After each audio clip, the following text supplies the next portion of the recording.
Word. All right, great. So when I sent out the email, guys, if you don't have I'm going to put my email address in here, and if you don't have if you are not receiving the emails, hold on real quick. If you are not receiving the emails, then you really need to receive the emails, or you can just go to, but send me an email saying, your name, your email address, and your cell phone, and that you'd like to be added to the Free Friday Coaching Call emails. A couple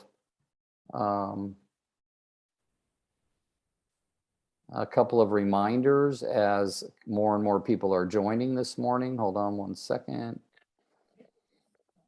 There we go. Good morning, Beth Bowles from Northridge, Sherwood Forest, California.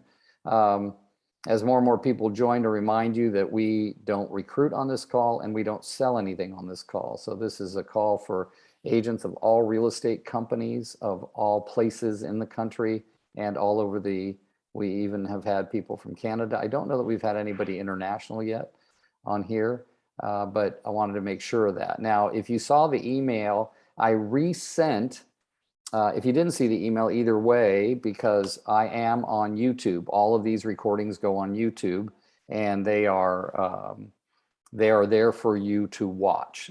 And we, some of them have some brilliance in them. Some of them have some amazing guest speakers who have brought brilliance. Definitely, I have been spending more and more time with the gentleman who wrote this book.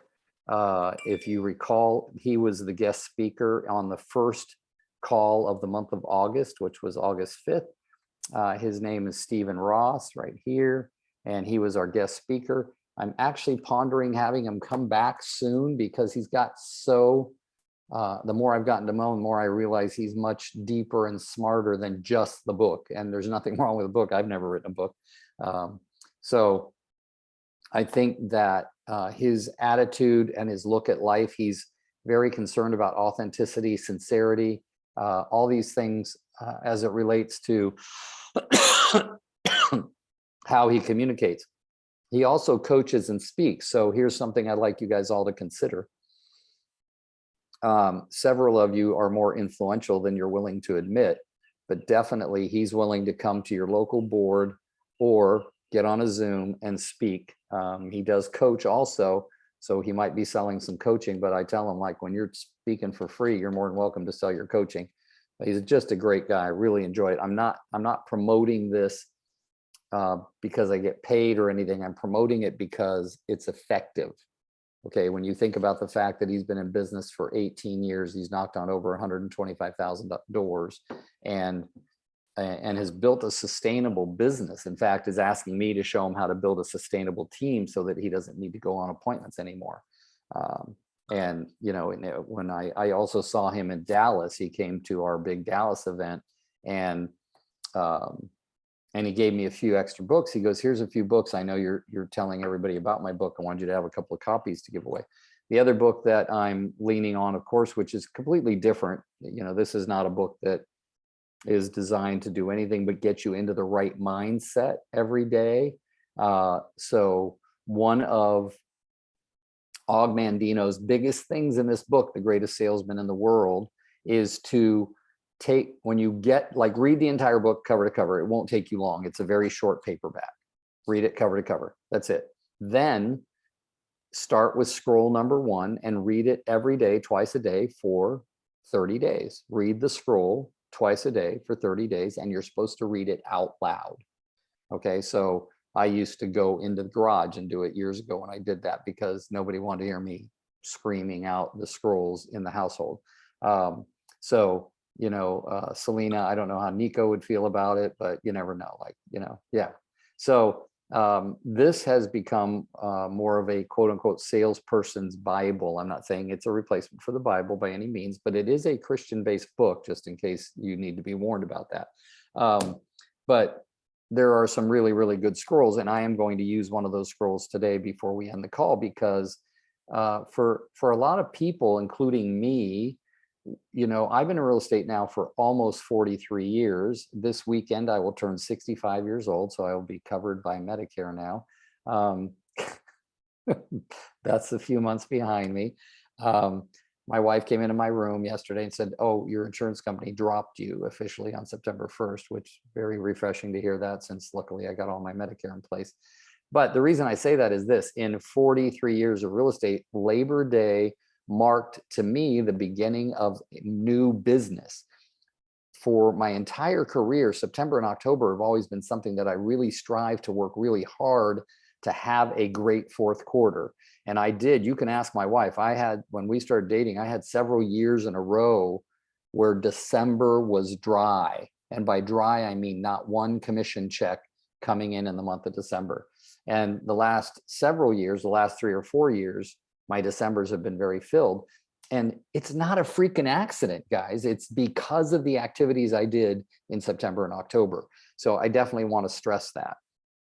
The other thing too is I've got tons of notes that I took in Dallas, and Dallas was a big, huge real estate event that had 45 to 5,500 people. I never got the exact count, but it was right, let's just say right around 5,000 people. And so I want you to be aware that I'm working on several things in my life all at the same time, not just real estate. And what I mean by that is I'm always working on my health, my well-being, my mindset. And do all of these things contribute to my real estate career? Absolutely. And all I say is, look, if I've had some experiences, everybody else is having those experiences. And I'm not the only one. And I always looked at my goal in life after I started speaking and coaching was to tell people where I made huge mistakes so that you could avoid that. You could see that pothole in the road before you got to it and swerve to avoid it. And that to me is the only thing that I can bring of value, is a constant review of what's working and what's not, and then communicating it to others so that you can pick and choose.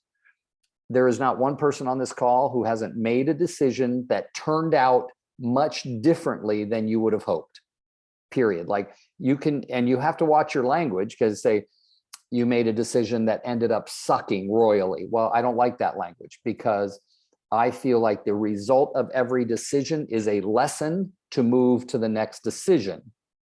All right. This isn't scientific math or anything. It's just a solution in life so that you can choose a mindset that will create a difference for you. So I'm going to say that again.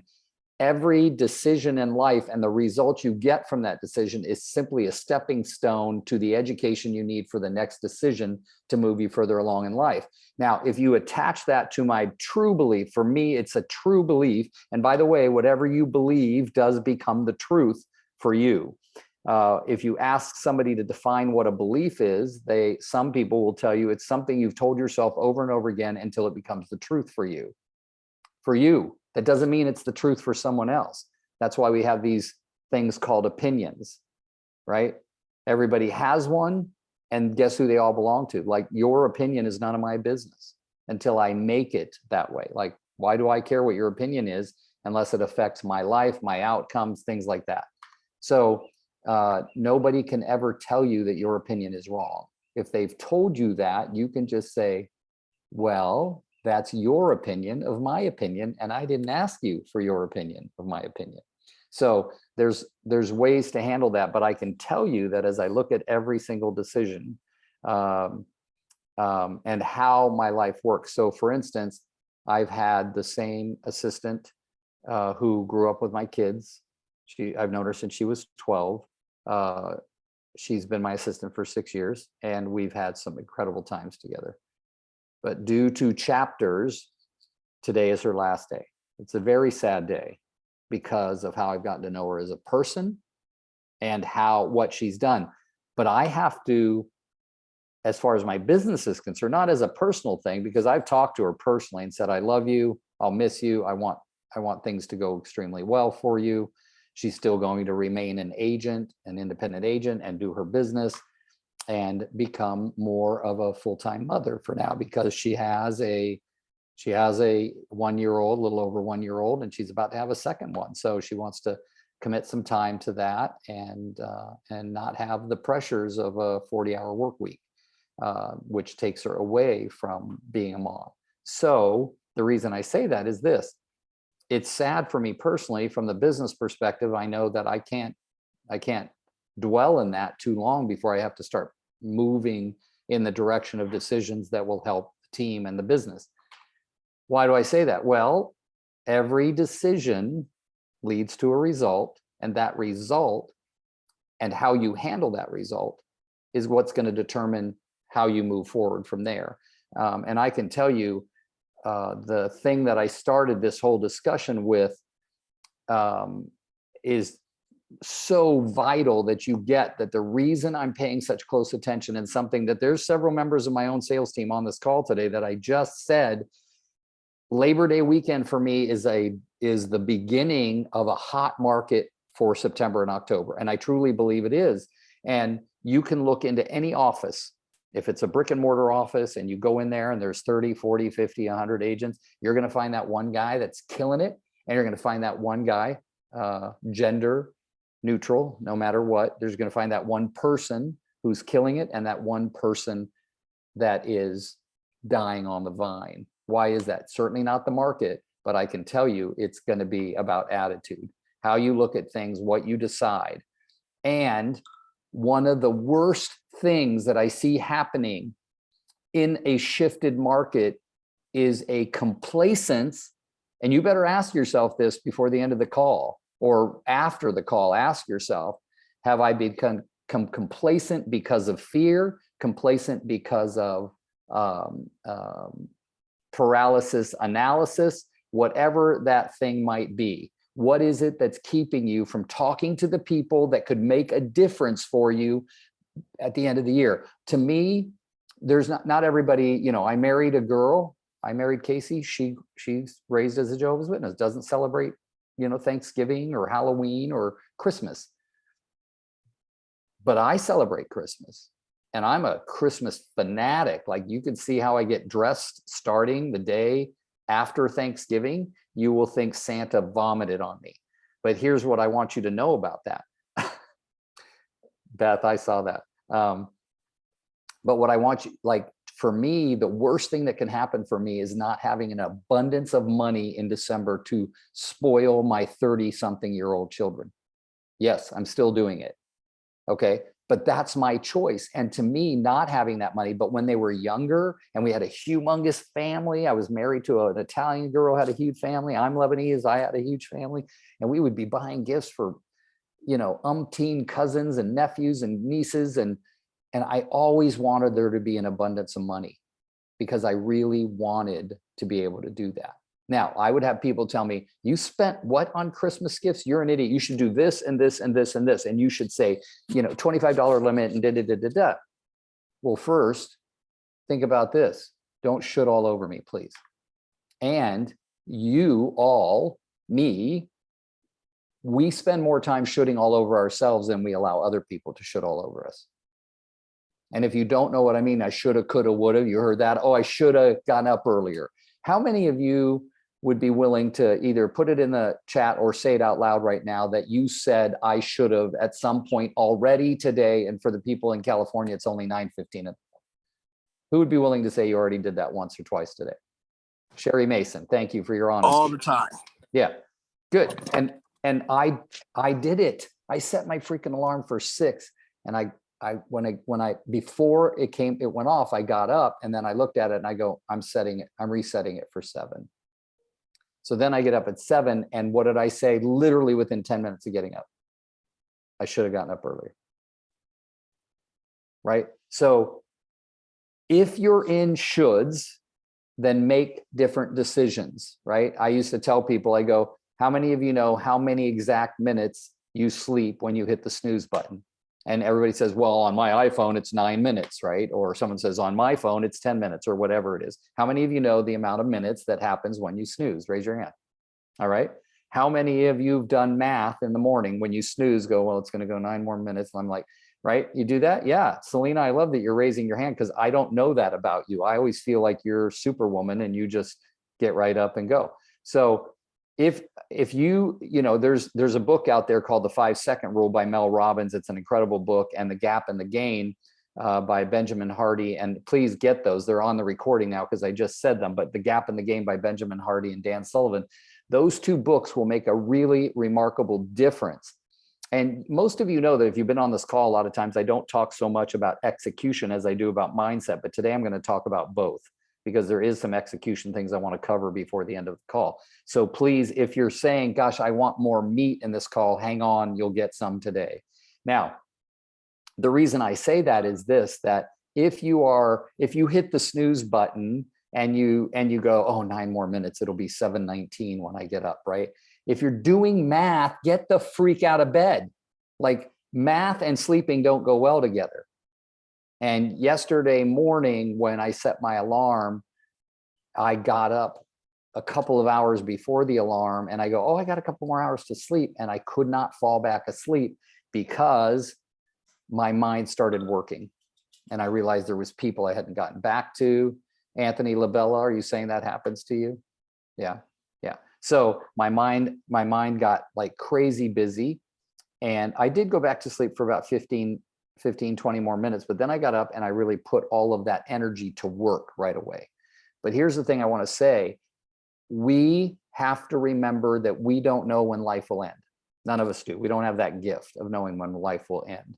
And because of that, I think it's vital that we all find a way now immediately. Yes, read Miracle Morning by Hal Elrod, or do whatever you got to do. I know people that are so religious about reading Miracle Morning, Hal Elrod, and getting up and journaling and listening to good stuff, whether it be scripture or music or journaling great things and gratitude, all of those things. But that might not work for all of you. I'm not a big fan of getting up early and journaling. But what I like to do in the morning, especially in the shower, is listen to music that makes me happy. Okay, it's just one thing.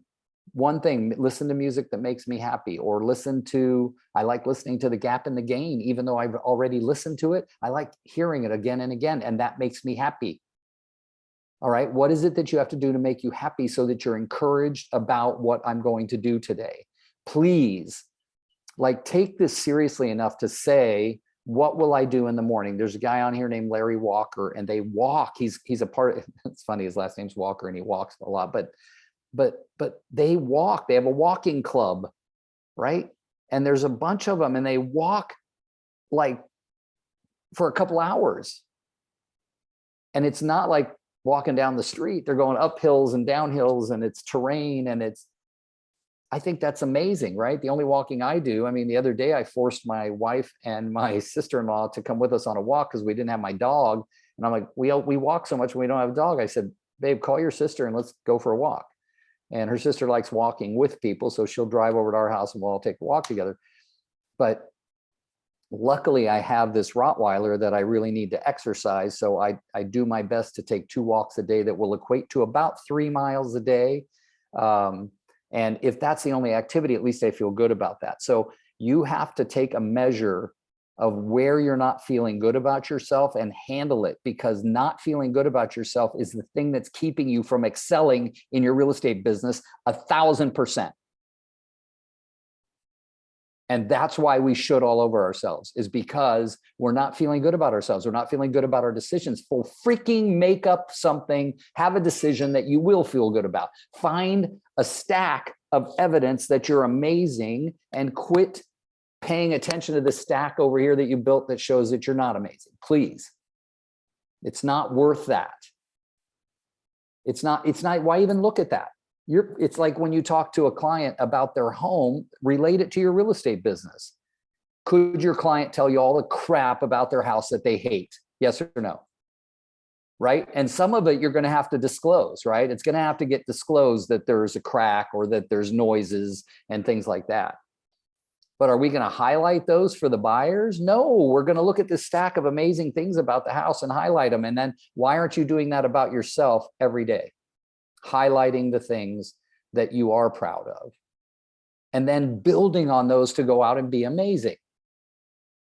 Now, Selena's not just my friend, she's my coach. And what's a coach's job?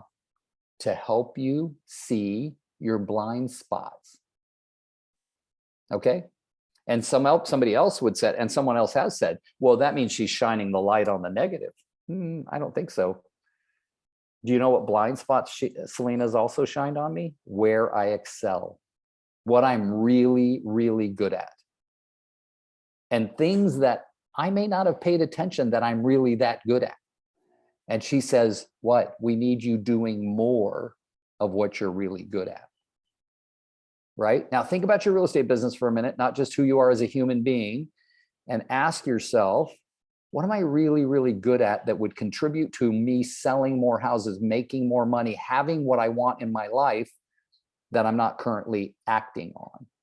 I know what they are now. I mean, I am much more clear on them today, right? A couple of my team were pretty happy that there was a new system that we started using called Trello. And I tried using Trello by myself about a year and a half ago, and I looked at it and it looked like calculus to me. Anybody know what calculus is? Yeah, it looked like calculus to me. And now I'm using Trello and I love it because it's allowing me to dump everything that's on my brain, all the listing leads that are in my head, all the people I want to talk to about coming on my team and all of that. And it's in a place where I can just go click and it appears in front of me, right? And what was highlighted by me using Trello, where my strengths were and where my weaknesses were. And that crazy Selena girl says, Rick, we're going to get on a call a couple times a week, and I'm going to input stuff into Trello out of that mind of yours, because you have a mind that remembers everything and you don't often remember to dump it into Trello quick enough. Oh, I'll get to it, but not quick enough. So now what? More about what I have strengths on and not focusing on the fact that I have a weakness that I don't get it into Trello quick enough. I could focus on the fact that, wow, why haven't I made time to do that? Well, because my mind's always on moving on to the next thing and who should I be talking to and things like that. So why do I say this? I've had people say when I shared with them a script, think about this. Have any of you been shared a script that you thought was amazing when you heard it, yet you've never used it? Please speak up now. Don't put it in the chat. Unmute. Okay. Andre, unmute yourself and tell me what the script was that you thought was amazing and you haven't used it. It was the one of Mike Ferry's old scripts for expired listings. Uh-huh. I thought it was brilliant the way he questioned. Yeah. But he does. He has a whole series of questions Yeah. that you ask the expired listing. Yeah. Yeah, absolutely. But never used it. Yeah, I agree with you on that one exactly. I used it when I first learned it in the early 80s, late 80s, and early 90s, and then it worked really well, so I stopped using it. Yeah. Did anybody hear what I just said? It worked really well, so I stopped using it. What? So think about this. I remember it, Andre. It's like, oh, did you realize your home's not on the market anymore? Yes. Oh, great. Are you planning on interviewing agents to put it back on the market, right? No, we're not. We're going to just leave it off the market. Great. Can I ask you this? If you had sold your home, where would you have been going? Like, is that going kind of where it went, Andre? Yeah, that was exactly it. Yeah. Yeah. Oh, Houston. Really? Why Houston? Well, my grandkids are there. Oh, so are you going to tell your grandkids now that you're not coming? Yep. I love the script so much. Like, I was like, this is a brilliant script. What Viral Workman, the guy who owns Workman Success Systems, the company we coach for, he always says, find their pain and stick your finger in it and twist it. Well, when you say, oh, you're going to tell your grandkids you're not coming now, what did you do? You just stuck your finger in their pain and twisted it, right? So yes, that's brilliant. Somebody else raised their hand. Who else raised their hand, said they had a script that they heard was amazing, but you didn't use it? Come on, anyone? I can't see everybody's face at one time. I can see quite a few of you, but if you unmute yourself and speak up, I know somebody had a script. Sherry, you got one? Yeah, Sherry Mason, I think you said you had one. Yeah, I did, but I can't remember what the script was. Oh, now. okay. But you remember that you found one and you didn't Oh, use yeah. it, right? Yeah. I've read a ton of scripts. I had a script book that like broke down an objection, and it had a little thumb thing, and I could open right to it and it'd give me the stuff. And it's like, yeah, you know, it was a great tool, but it's nowhere on my desk at this point in time. Yeah. And at the end of the day, if your script started with just hello, and you had a human conversation with people, just a human conversation, right? I was telling Beth, my friend in Northridge, LA, I said, imagine that you have a tool belt and all of your experiences that you could contribute to the well-being of other people's lives. So like, I'm going to use Beth and I as an example. We've both taken some personal development courses, so that's in our tool belt. We've both been real estate agents, so that's in our tool belt. Beth is a very accomplished 40-year singer, dancer. She's been in movies, commercials, plays. So she's got that in her belt. She's an influencer on TikTok, right? She has 150,000 followers on her TikTok site. So she has that in her belt. And I said, what if you, when we talk to people, we just talk to people and we find out where they're at in their life. This is a real estate conversation I'm having with all of you right now, is we talk to people. That's what we do for a living. We talk to people. And then you find out where they're at in their life and what part of your tool belt they need to hear from right now. Okay. So my wife's in the network marketing industry.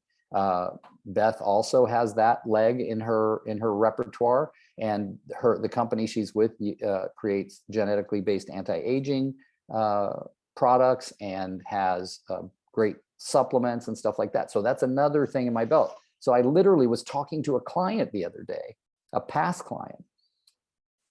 And she said, I just said, how are you really doing? Because I had said, how are you? And she said, I'm good. And I said, no, really, how are you really doing? So she started to open up, and in it, she said, I always feel run down. And I go, could that be your diet? And she goes, I don't know, I eat pretty clean. And I go, oh, well, I take a supplement that my wife got me from her company called Youth. And it really is sort of a systemic, great product to help you with anti-inflammation in your entire body. And sometimes inflammation creates fatigue. And she goes, how do you know that? I said, I read the back of the bottle. She goes, I should probably get some of that, right? It was one of the tools in my tool belt, right? The idea is that we have to meet people where they are, but we can't if we don't pick up the phone and say hi. And how many of you have told me personally, not necessarily you guys on this call, but have said, oh, I don't want to sound salesy. I don't want to call the people I know and tell them I'm in real estate. Well, if the people you know you and like you, they're going to ask you what you're doing these days at some point. And it doesn't always have to be the first call. So if you surrender to no agenda and having calls for the sake of building and strengthening a relationship, guess what? You'll sell real estate almost by accident. All right. So it's a little crazy in my household today because there's all kinds of people here now. But the one thing that I want to go back to is some things that happened in Dallas. So I'm going to pull up my notes real quick. Luckily for me, I don't know how many of you are Mac users, but I am, let's see, I'm hoping it pops up here because otherwise I'll have to, oh shoot, it may not be. Yeah, it doesn't look like it's popping up in my, well, luckily I remember a lot of it. So everybody, I'm gonna, Selena, why don't you talk to people for a second? I want to go get my iPad and read some of these notes, okay? I did want to speak to something that he said a moment ago. It was interesting because Rick and I had a similar experience, and there are a couple of you here that were at Dallas last week. He mentioned stacking those positive things, and we tend to think about the negative things first. And Rick and I had a similar experience at one point, and Sherry, you can tell me if you had something similar when Tony Robbins said at the end, you remember he said to think about something good that happened, and he asked us to close our eyes and pull it towards us, to our heart, right? And it was interesting because in the beginning, and even though I've been a coach for a long time, I was struggling to think of something good. I was like thinking of all the things I'd done wrong instead. And Beth, you were there too, right? And Rick and I both said we had the same thing, like our mind initially was going to the things we'd done wrong in our life, but Tony kept saying, think about one more thing that was good and one more thing we were proud of ourselves for doing. And he just kept saying, think of one more thing and stack that on, and then think of one more thing and stack that on, and then think of one more thing. And all of a sudden you were overwhelmed with this emotion of all of the things that you'd done and that you were proud of, and to kind of have that emotion and that feeling of it was a boost. It was a boost all of a sudden, instead of always judging ourselves. And for those of you that have read The Gap and the Gain, if you haven't, it is Sherry. Yes, I cried. I know I did too. And I'm not a huge crier. I listened to Gap and the Gain recently while driving. It's 5.5 hours, a very good read, and an easy listen to, but it is very much about starting from, we are always measuring ourselves against an ideal that either we give ourselves or society or someone has told us to measure ourselves against, instead of where we started. You know, we should be measuring ourselves against where we started, and that is usually a much better measurement, because it's pretty impressive most of the time. So that was a pretty powerful experience for me, and I thought of that this week when I was having a tough moment, and I was thinking again about stacking all of those powerful moments and all of those incredible wins. And it made me think back to that. So Rick, did you find your list? I did. I don't know Here we- why it's here in my iPad, but it's not transferring to my Mac and my iPhone. But anyway, we'll talk about my technology issues later. All right. And thank you for using that example. I only caught the last part of it, but that book has been very powerful for a lot of people, and it has been a little bit life-changing for a lot of people. I heard one guy speak that I've heard speak several times, and his name's Brent, and he's Brent Gove. He has a YouTube channel, so you're more than welcome to go check it out. But he always says, "That's awesome." And what I loved about when he got up to speak, and he spoke for about an hour, but what I loved about when he went to speak is he was talking about all the things that had happened. And I've heard speakers do that. There's an amazing speaker and coach named Matthew Ferry.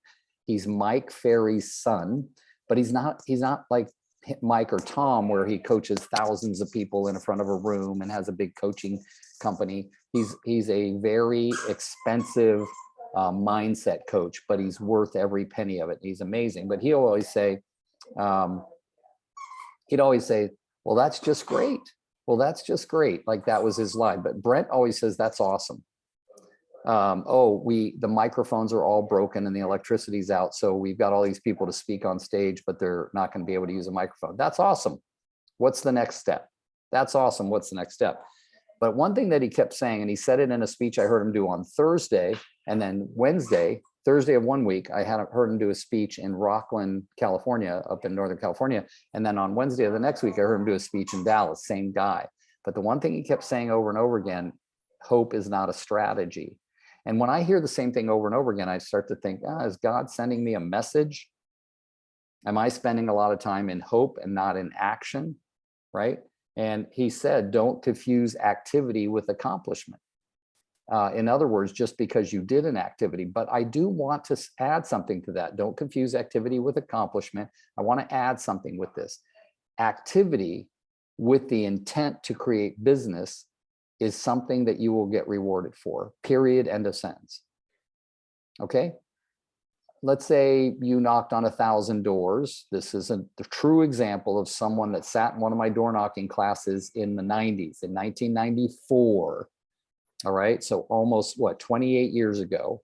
And he came back to the office about a week and a half later. He'd been coming to the office, but a week and a half later, he comes to me and Rusty. Rusty was my training director. And he said, "Hey guys, I've knocked on just about 1,000 doors and I have not gotten one single lead." Some of you probably heard me tell this story before because it makes you want to choke people sometimes. So Rusty and I were in our office. And I said, "Well, we're going to go inside the office. You stand outside our office door, knock on the door, and we're going to come to the door as a couple. And you tell us what you've been saying." All right. So he knocks on my office door. I open the door and he smiles like this, fakest smile you ever see, like totally inauthentic. And he leans in, he goes, "You guys aren't thinking about selling your house, are you?" Like that. And he's got that little grin on his face, leaning in. We're like, "Wait, please tell us that's not what you've been saying." He goes, "No, that's what I've been saying." And you're surprised that you knocked on 1,000 doors and not one person said, "Yes, we're thinking about selling our house." So the main point there is, was he doing activity? Yes. We interviewed him. We sat down and go, "Where did you hear that script? It's not a script we've ever given you." And he goes, "Well, I didn't bring my notes." And I said, "That works." Right. And he just started doing it. And I said, "Hey, What else have you been doing? Really not much, door knocking. And then I've been following up with relatives. And I said, has any other business come your way in this time? And he said, yeah, I've gotten a couple of great calls in the meantime. And you have to remember this, the more your body, okay, handles the bets that you made verbally. And what I mean by is your body doing is the activity matching the mouth. I'm going to do this. I'm going to go out and create more business. I'm going to speak to more people. I'm going to door knock. Well, guess what? The universe, God, the universe, they all align to give you rewards when you're doing what you said you'd be doing, even if you suck at it. Okay? Because you're out there doing your best to create a difference. All right?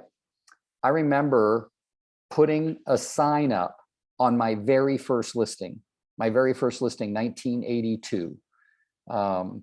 And there's a picture of it floating around, and I had a white short sleeve shirt on, and back then I was a little more brave, and I think the button was unbuttoned down to here, and there was all this hair sticking out of the picture, and it was just a not flattering picture.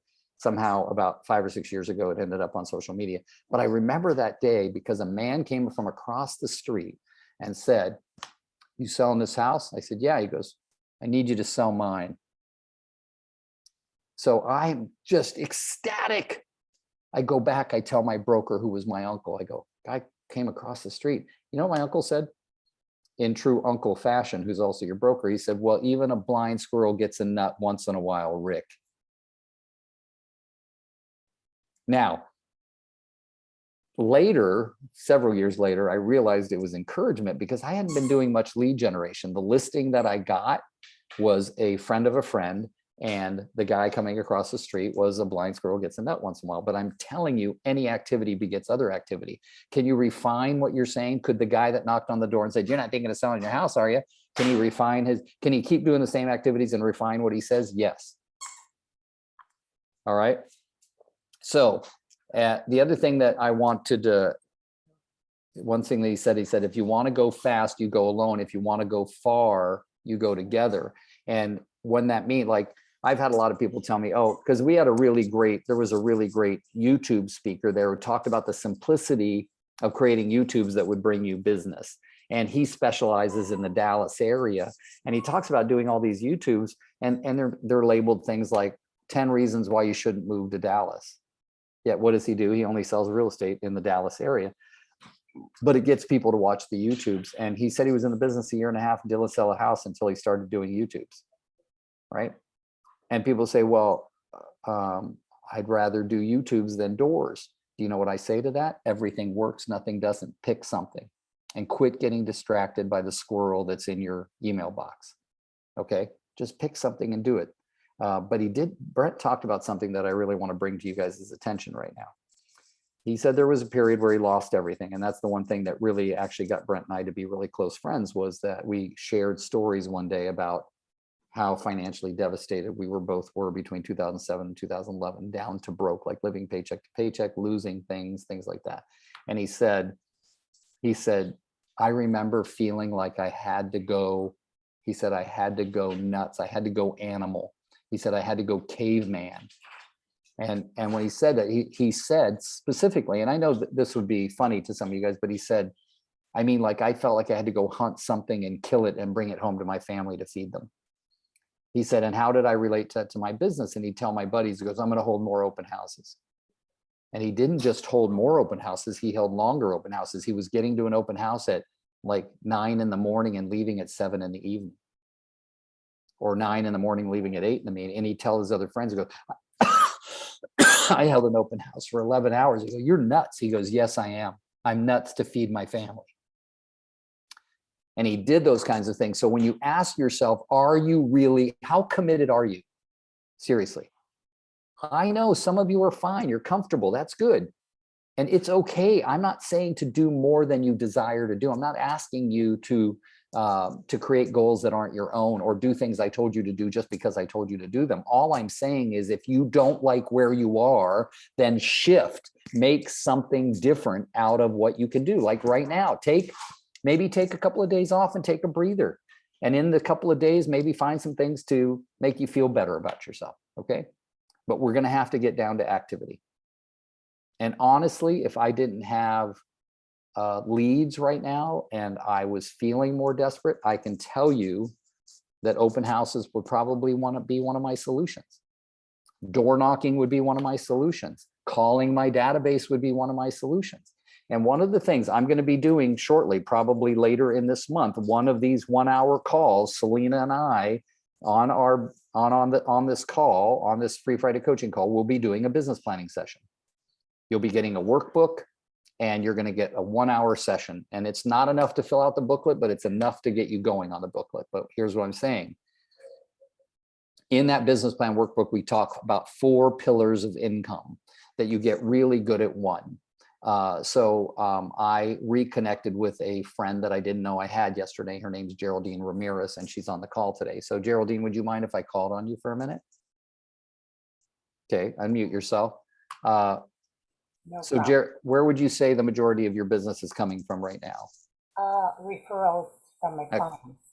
From your clients, okay? So that is Geraldine's primary pillar, is referrals from consumers. Are there other types of referrals? Yes. My number one source of business right now is referrals from agents, not consumers. It's another pillar. Okay, what would you say was secondary, Geraldine?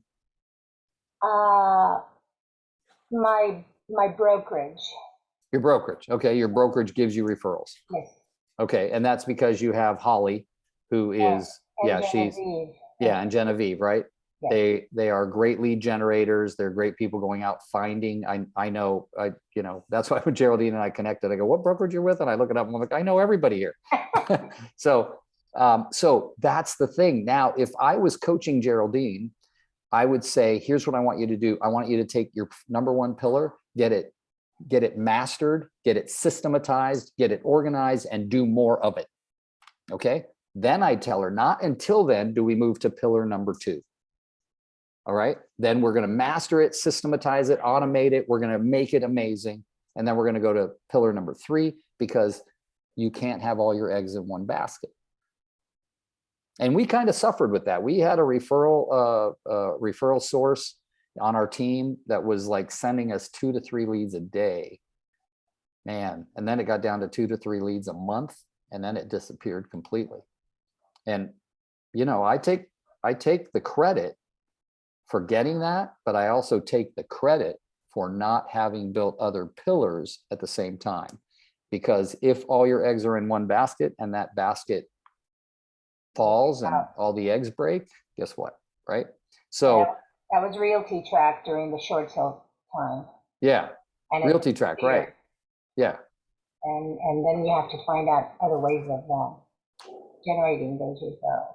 Yeah, good for you. So now, Geraldine, it's been good for you, right? The consumer referrals, hasn't that been very good? It has, but now I am trying to do more videos because Okay. and I'm trying to get into global real estate. Right now, I'm just doing the effort, but really only one referral has panned out of that. But eventually, I think people will get to know me as. Okay. And would you agree that the direction you're doing on pillars are things that are exciting to you, or feel like you want to go in that direction? Yes, I get really excited by just thinking what I could do, and it's just I run out of time. That's the problem. Yeah. And that's why we say, look, if you're running out of time, you might be concentrating on too many things at one time. So let me remind everybody here, does anybody here have open houses as one of your pillars? Anybody? Just unmute yourself. Anna, you do. And is that your team more, or you personally? It used to be me personally, but now it's more my team. Okay, good. And you still find it being very productive with leads, right? Oh yeah, for sure. Yeah. Okay. And did you find in your earlier days when it was you that you would do your open house or anybody's open house if you really wanted to do an open house, right? That's how I started with other agents' open houses. Nice. Nice. So there's always something else. There's millions of ways to lead generate. And the one that you are going to gravitate to is the one that is least uncomfortable for you. let's be honest, most ways of lead generation have some discomfort. Open houses and floor time. When I was younger agent, we had this thing called floor time, where any calls that came into the office, they were yours in those 2 hours or 3 hours that you had floor time. And I can tell you that that is called passive lead generation. That is where you're sitting around waiting for a lead to come to you. There's nothing wrong with that. There's nothing good, bad, right, or wrong about any lead generation. You just have to look at what's working for you. All right. So there are different ways. There's Workman Success System promotes something called the mega open house system, about how to get more and more people through your open house. And a lot of people, you know, in today's world, people are still surprised if you put 20, 25 open house signs for one open house. You think, what, are you nuts? No, even though people have nav systems now and they're doing everything automated, signs still work. What else does work? A sign-in sheet. You're not allowed in the house. There's a big sign says you're entering this open house is not a right, it's a privilege. There's a sign that you could put up that says that, and people go, you would put that up? Yes, tons of agents have done that, because why? They don't want people thinking they just get to march into someone else's house. And it says at the bottom of that sign, it says seller has requested anyone entering their home must sign in with their information. In a day like today, with security the way it is and everything, people don't mind it a bit. It's only your mindset that's keeping those things from happening. So pick something, whatever it is, and get better at it. YouTube it, Google it, call people you know and say, I need some help. I'm starting to do open houses more. All right. I had a lady that I coached in Arizona, and she spent $1,200 on that. I think it's a 14-foot man that blows like this when you hook up. Yeah, you know about it, Selena? And she would plug that into her open house, and she wanted to build her team. And so she would sit in open house from 8 a.m. to 8 p.m. in Phoenix. She'd run the air conditioner. She'd have that thing blowing. Before she did it, she would knock on 50 doors a day for the 5 days before the open house. So what was she mastering? Door knocking and open houses. Those became two of her pillars. And she would make so much money. It was crazy. And she built a huge team by starting that way. Not a lot of investment, right? Yep. Open house on steroids, right, Selena? To go back to you, Sherry, master system, automate, and create sustainability. Those are the things. I'm not saying exact words, that I'm just kind of talking off the top of my head, but master, okay, automate, systematize, right? And create something that's sustainable for every pillar that you do. All right. You have all heard me, everyone on this call, well, not everyone, but most of you on this call have heard me repeat over and over again. If you're not talking, when was the last time you went through your entire phone and called everyone in there? Even if it was a real estate agent, title, escrow, closing attorney, inspection person, insurance person, they all are human beings who have people in their lives buying and selling real estate, okay? We were talking to a team the other day that is getting tons of referrals from other real estate agents because they cover parts of the business that they don't do. That's me. A lot of people call me because they see I sell a lot of land. They say, Rick, I don't sell a lot of land. I got a client. I'm going to refer them to you. Okay. So what are you doing to create a difference? What about the fact that during, you know, we had a couple, let's say we had about 2 years of really COVID above, like on the top of the mindset life. How many times have you called someone and just said, look, how are you doing? I mean, we're coming out of 2.5 years of craziness. How are you?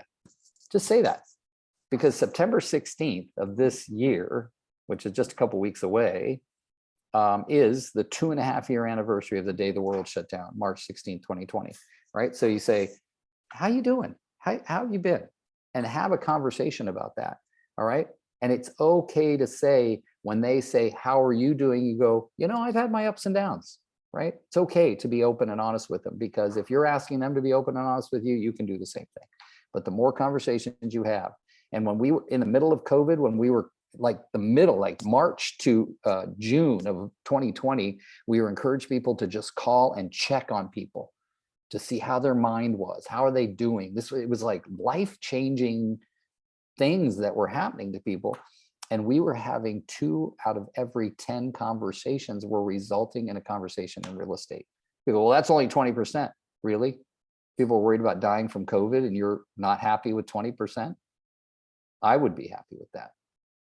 So what I'm saying is this, the more conversations we have right now, remember this, Halloween, Thanksgiving is a non-religious holiday that has to do with gratitude. And even if somebody doesn't celebrate Thanksgiving, everybody likes the idea of gratitude. So you got things going on, events. If you have a list of clients, 20, 30, 40, 50, hundreds of clients, give away some pies, create events. There's so many things we could be doing right now, but remember this. Everybody I've talked to that has more brains than me, and that's a lot of people, believe me, have said that September and October appear like they're going to be very busy. We need to take advantage of that. We need to get our unfair share. Does that make sense to everybody? Like, get your unfair share. And if you don't start next week, okay, you could do some things today, you could do some things tomorrow, but I would say relax on Sunday and Monday, have some fun, come out boxing on Tuesday morning. All right. Get to bed early on Monday night, like get a good night's sleep and wake up Tuesday and say things are going to be different this week. And I can tell you, I'm fully expecting it. We're already seeing it. I can't remember the last time I had 17 listings. And yet this week I had 3 people say, I want to take my homes off the market, 3. Well, guess what? If that's happening to me, it's happening to a lot of other people too, which means we're going to start to see lower inventory, more people. Then what happens? The buyers get more urgent when lower inventory. All right. I've told most of you this, but there's a lot of new people on the call today, and I want to remind you of this. Some of you heard of 2007 to 2011. Some of you were in the market 2007 to 2011. And I can tell you there's some super young people on here who were teenagers or less between 2007 and 2011. But there is one major difference you have to remember. There are 55 million more people between the ages of 30 and 40 years old in the market right now that weren't there between 2007 and 2011. And those people make up 50 to 60% of our buyer public. And it is time that you go out and get them. All right. My 2 sons are between 30 and 40. What does that mean? Their yearbook, which I have a copy of because I advertised in it, is full of leads, right? Who do you know that's between 30 and 40? Reconnect with them, ask them who their friends are. Who do you know is thinking about buying or selling a house? All right. If people know you're a real estate agent, then they might expect that you're going to ask them, who do they know is buying or selling a house right now? All right. So we can do some things that will create buyer urgency. I will be doing a call just on buyer urgency. I used to run around the whole United States and Canada teaching a class called Buyer Urgency. So I wanted all of you to do that. Now, Sherry, thank you for mentioning September 11th is an emotional day and checking on those, we're impacted, law enforcement. That's a really great idea. That's a great idea. Thank you, Sherry. So there's a lot of things that we can do. Everybody gets to pick their own. Okay. So I'm going to stop right here. 6 minutes left. I'd really love to get some feedback, questions, thoughts, ahas, anything that will contribute to the betterment of the crowd, including myself. I must have been brilliant. Rick, Nobody's. it's Anthony. Hey, Anthony. Anthony Rick, from it's Pennsylvania. Yeah, go ahead, buddy. I thought it was, look, man, I thought it was a great call. I like there's certain things that I do to generate business, and you just fired me up. Like I do a lot of CMA drops with swag and everything, and I picked up listings off of that. Typically I try and do about 25 a week. You just had me fired up like over the weekend. My goal is now to build 100 of them, and Tuesday, Wednesday, Thursday, go and drop them all off. Okay, and so we can learn from that. Generate more business. Yeah, and Anthony, so we can learn from that. What is a CMA drop? Like, do you drop them at houses that are pre-prescribed or that or in your neighborhood or your database? Who are those people that you drop the CMA to? So I run a query in Remind. So Remind is a database service that will grade a home on how much equity, most likely to list, not, and it grades it. So what I've done in my geographic area, I've turned around and I ran a query and there's like 2,700 homes. I'm about 600 through that at this point. And what I do is I create a CMA through RPR, which we all get because we're part of the National Association of Realtors. And I print out a mini report that I built in Canva that I'm happy to share with you. And it's basically what my pricing strategy is, my core values, a bio on me, the top ROIs for home improvements in a geographic area. And then there's I'll put something like like fall tips for house Nice. cleanups. And then I put the CMA in there, and then I put it in a thermo binder with a really nice binder. And then I get some swag. So pens, clips with my branding on it, and then a tote bag. I put it in there, and then I literally go around and I put it in their mailbox or drop it in their door. And I Nice. picked up business from it. But That's after amazing. hearing your call here today, I'm sitting here saying, there's more activity that can be done that I have time to fit into my schedule to be able to do it by just getting up a little bit earlier each day. Nice, nice. Love it. Thank you, Anthony. And So- I am going to ask you to share as much of that as you can with me, and I will send it out to the people. Okay. And I wonder, Anna, can you let them know what I said maybe when you talk to them? Sure. Okay. All right, guys, for those I of you who heard didn't hear, okay, thanks, Anthony. For those of you who didn't hear, Remine, he talked about Remine, R-E-M-I-N-E. That is not something you can buy individually. It's a product given to people through their board of realtors or their MLS. Check and see if you have it. I tried to buy it several years ago. Our board wasn't doing it. I called and bugged our board, and I bugged them, and they finally, I think they got it now. I don't know. But that's a great product. Canva, he mentioned Canva. Nothing that he's talking about is expensive. It's just, do you want to take the time? Another great pillar, if you will. Remine is one of those products like Zip, Smart Zip, that will kind of give you an idea based on analytics that these homes are probably going to be selling in the next certain amount of time. So great ideas. Thank you for sharing, Anthony. Anybody else have some ahas, thoughts, questions, comments they can share with us? Hey, Rick, can I jump on there real quick? If anybody has RedX that they're using as well, Yeah. they have a new analytic that just came out that you run your leads through, and you can find like down to, do they have a dog? There's all kinds of analytics that are included in that. So if you have RedX, research that, because I didn't know it existed until yesterday when I was scrolling through a lead. And I mean, seriously, it told me they liked football, and it was amazing. And it's all right there on RedX. I don't know where they get their information, but just FYI, Nice, gives nice. you a lot of insight. I have a RedX account for those of you that are on my sales team. So that's good. Thank you for sharing that, Sherry. Any other last comments before we hit the road, kids? All right. I want anybody? Happy Okay. birthday. Thank you very much, Beth Bowles. I want everybody to have an amazing Labor Day weekend. Fill yourself with great thoughts about yourself and about those around you.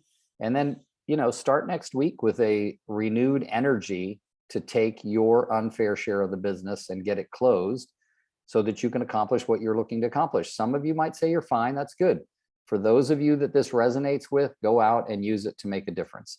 Hope you all have an amazing holiday weekend, and I will see you on Friday, the 16th. No, wait, at 14 days? Yes, the 16th. So see you then. Take care, everybody.